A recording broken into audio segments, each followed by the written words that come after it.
pagka umuwi ako dito sa bahay, parang trabaho din ng mga ordinaryong tatay, lolo, naghahalaman. 9 na taon ako naging mayor ng Subic simula noong 2001 hanggang 2010. Congressman ka pag nasa Manila ka.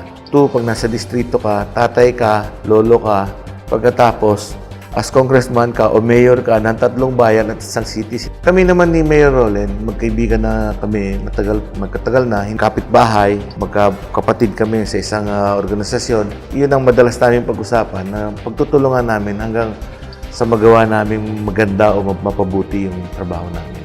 Kahit na wala po tayong PDAP, ako naman po ay sisikapin kong gawin yung trabaho ko as congressman at wag po kayong maiinip. Tapos na yung 6 months na panunungkulan ko bilang congressman noong 2013.